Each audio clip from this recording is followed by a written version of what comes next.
Welcome to KBS World Radio. You're now tuned in to Korea24's Korea Book Club, where we explore the world of Korean literature. This is our weekend replay edition, playing back our book segment from Wednesday's show. We hope you enjoy it. I'm your host, Kwon Jang-woo.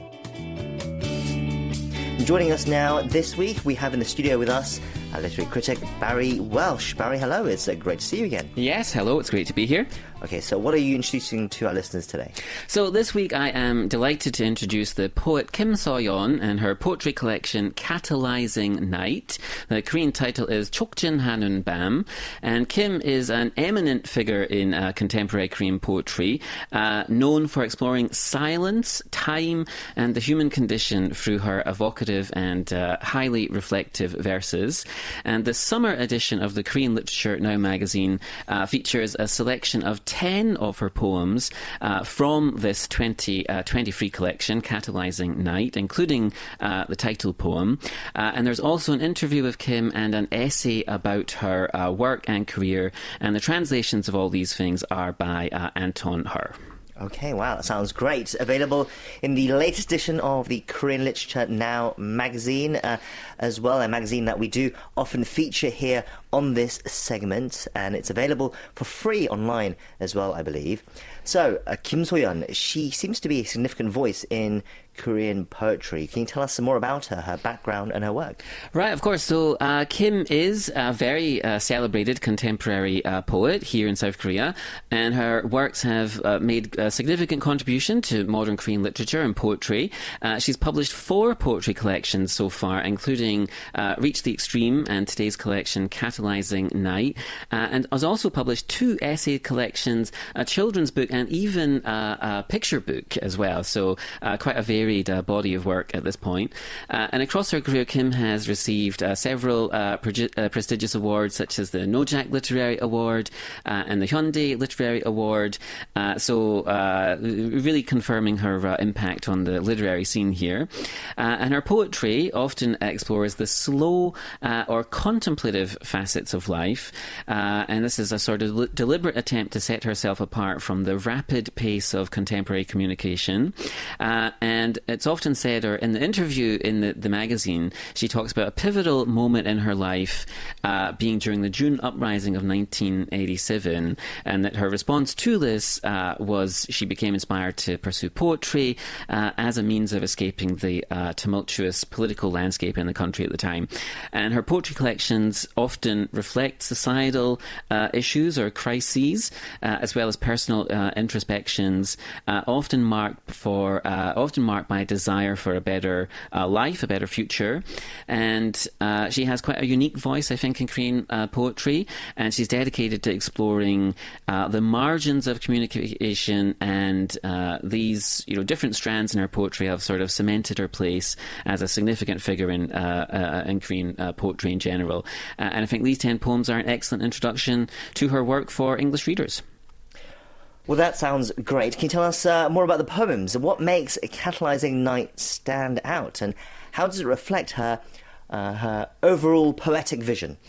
Okay, so this collection, and I think the title poem in particular, stand out in her body of work for their exploration, like I said, of silence and time and just the human condition, right? So sort of these are themes or issues that are central to her poetic vision, at least in this collection or this selection of poems.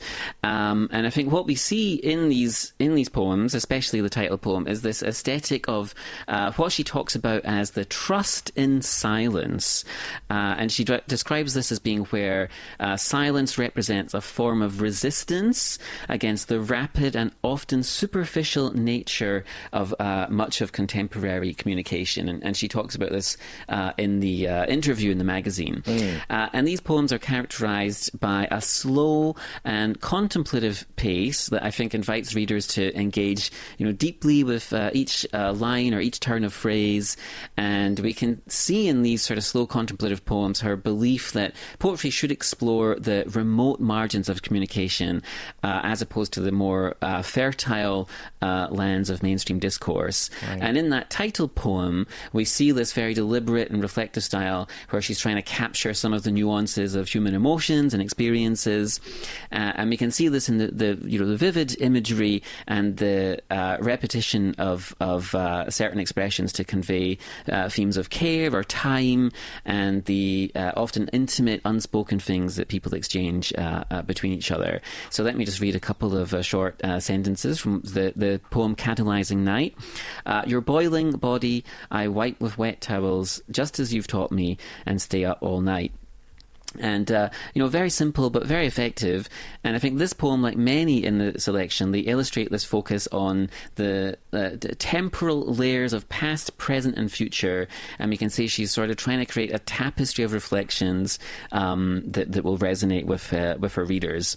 And I think the other poems that we see in the magazine, they're marked by an engagement with social issues. She talks about being inspired by the Yongsan disaster, the Sewol disaster, the Itaewon disaster, and so on, the Me Too movement. And we see here her desire for social justice and a better life for people. And I think we can see also her poems are a sort of response to these kind of crises and these traumas of the modern world. And by weaving these elements into her work, I think she creates a unique space where readers can reflect on their own experiences as well as the world that we share. And I think that makes Catalyzing Night a significant part of her literary world. Wow, so she's quite philosophical in her works then. Really, I would say, a true modern poet, not only showing deep respect for the art form itself, that is poetry, but also, I guess, using it to convey societal and political messages that resonate with people.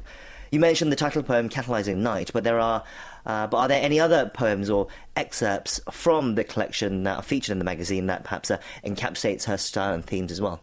Right, sure, of course. So one of the other poems is called Repeat and Review, and this finds Kim exploring themes of memory and loss and, again, the passage of time.